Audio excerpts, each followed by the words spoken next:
key point here is you want to do the inlets and the downpipes at the same time. If this is your first time doing either one, just do them both. If you do the downpipes quite often for smog or whatnot, then it's probably not a big deal.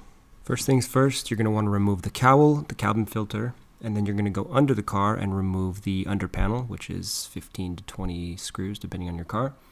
The biggest takeaway for me was that the engine does have to be lowered.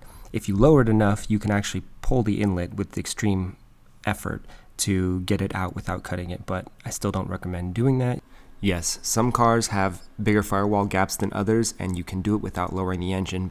But for most people and their sanity, I have to definitely recommend lowering the engine. That 15 minutes will be well worth it. Again, mine are aftermarket, but you will have to just take the diverter valves off.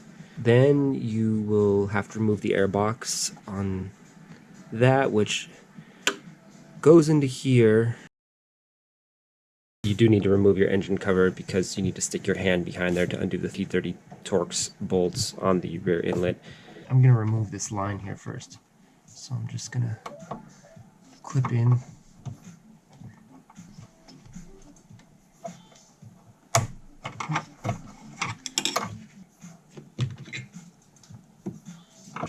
So all I did was take a tiny screwdriver, I grabbed it here and I pulled it back. So if you're looking at the valve covers, one's right here and one's right there. If you pull these wires out, you'll have a much clearer picture of the bolts. So one's right there, the second one's right here on my finger. You probably can't see it, but you have to use a short bit. The other ones I have that have built-in sockets, they don't work. T30 is pretty short. What I did is I put it on there to break the bolt free. When I finally got it free, it took like 10 minutes. Then I went ahead and used the ratcheting one, and I just held the back of the bolt with my finger. You're going to remove the radiator fan. There's one screw right here. I already took it out. There's this thing right here. The easiest way is to put a flathead on this side of the clip. Right there, put a flathead against that, and then pinch this right here with needle nose and just pull gently until it comes out. When you pull it out, you're gonna have to watch out for the clip right there that goes around the rubber grommet. I don't have that because mine's broken off. On the bottom here, if you have an oil cooler, there's just one screw. You just want to make sure that you angle it away from the radiator because you don't want to hit the radiator.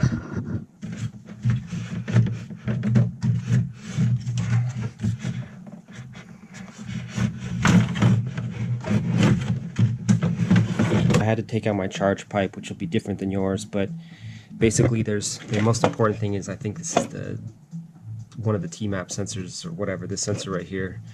There's a plug underneath the bottom there, and it looks like this. Let's see if I can get... Now I'm just going to take out the front inlet. It'd be ideal if I could get upwards, but I can't seem to. You know what? The intercooler pipe would have been better to take off. That would have been the better choice. Give that AC line. That's the worst part. Work it out. I guess cutting it might have been simpler. Let's just see if there's an easier way by doing it like this. I doubt it, but let's see how much room is back there. Oh yeah. Does it have enough give? No, let's see. What I should have done though first is actually put the worm clamp on, but now that it's in here, I guess I can. So I can reach maybe a long screwdriver down and tighten it from right here. That's definitely the best bet. Before you completely tighten it, you can wrap this over there. There is a ridge on the engine that blocks you from being able to put the worm clamp on this while it's on. Right below that harness wire, you can stick your left hand and you'll be able to feel it and then twist. I'm using a ton of extensions, and I'm going to put it right here to tighten it once I'm holding it with my hand. So I can tighten it right there in front of the canister, and I can see through visually right here behind the canister. That's how I'm going to do it. A good point is if you need a water pump, now would be the ideal time to do a water pump. I officially give up. I should have done this in the first place, so now everyone can learn from my mistakes. You can use an engine support bar. I'm using an engine lift. I've done this before. I didn't remove the steering rack before to put the engine mounts on. I just need to drop the subframe and the engine a tiny bit. Only thing I did, since the radiator's already out, radiator fan, is disconnect the intercooler, because that's the thing that has pressure. There's just no way around it. There are 6 bolts, I believe, and they're 80 foot-pounds torque spec. So I'm just going to go underneath and drop this. So make sure you unplug this. Unplug that, because that thing won't stretch. Well, it might, but it's only got like 2 inches of play. 3. And that's it. And there's 3 on the other side in the same spot. So 1, 2, 3. And there's the same thing on the opposite side. I'm gonna just go right along the left side of that pipe. Right here. This is what I used without having to remove that bracket. It's a Fuel M12 Milwaukee hacksaw with just a Harbor Freight wood blade.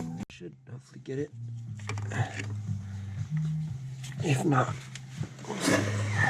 it's not gonna be fun. Yeah, I might really have to remove the bracket.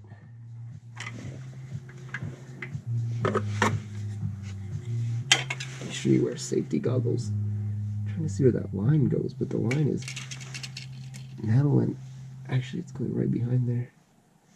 It's curving back, so yeah, I'm gonna have to go right there. Pretty good. No going back now.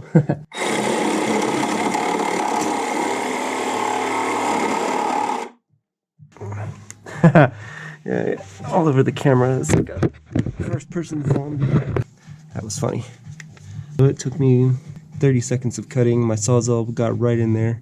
You have to make sure that you cut parallel to that line. Do not cross that. I guess I'm sitting like this. Do not cross to the right side of the screen there, past that line, or else you'll end up cutting into it. We're not coming out today. We're staying here for life. Also has these rings that seal. Now for that stupid bracket. I've considered grinding down a Torx T30 and taking that out, but I've already bent this thing with a crowbar. That's what it ended up looking like. I didn't have to do anything. It took me about 5 minutes of messing with it, like that, outwards towards the fender, and then I went from behind like I was and pushed it towards the front of the car. If not, you could grind off a bolt if you really want to take that off, but at least now I could probably clip the wastegate back into that. Here's what it looks like with the engine dropped 4 to 6 inches, I don't know.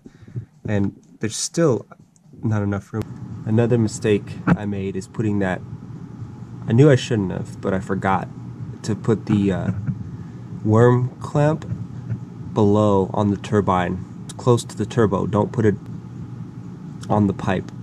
Leave it really loose. The silicone inlet was so hard to put on, I had to use a screwdriver to push it and wrap it around. I don't even see how a 2-inch inlet could fit on these turbos, but yeah, 1.75 for sure. I stuck my hand in from the wheel well and used a 1/4 inch to tighten it. I think it's right about where it should sit. But worst case, I'll twist it and push it to the top this way more if I have to. So I've jacked it almost all the way up. I wanted to note, but there's a nut right there on the left. That's the transmission nut I was worried about. The pipe either has to sit on the left or right side of that. Clearly, it's got to sit on the right. That's where I thought I had to pin it. Still, I'm going to find something to hold this in a mount, and I'm probably also going to either zip tie it to the intake or something, because it's just too much pressure downwards. I tried to adjust it no matter what, but it's just not ideal for, I don't know, we'll see how I feel. But I'm going to adjust it so this sits without too much pressure on it. And then I'm just going to bolt these up and put all the crap back. Slowly but surely. Inlets make the downpipes seem like a vacation.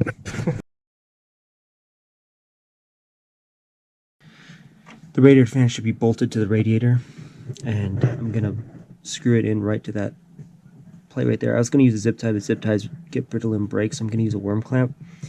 There is that metal line right there to the other part of the coolant line. It's right underneath the inlet, so you have to make sure that you don't wrap whatever you wrap around that too and then tighten it, because that will be pretty bad.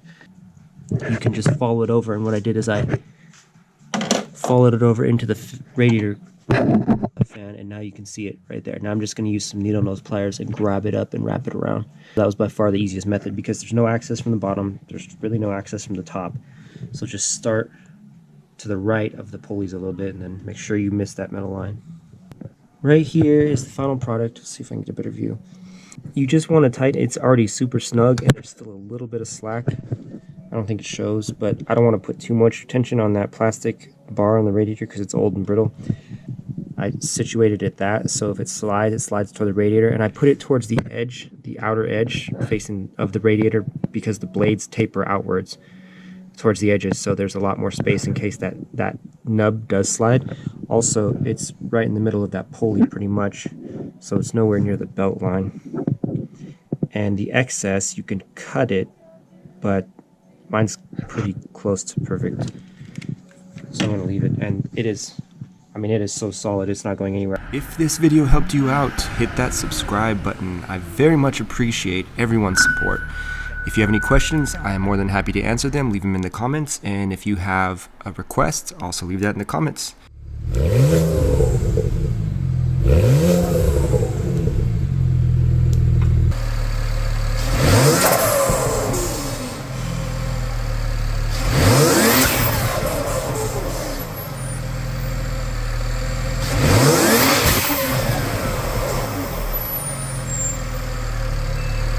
As always, I hope this video helped you out. Hope that every day is a party, and hope to see you next time. Thanks for watching. Take care.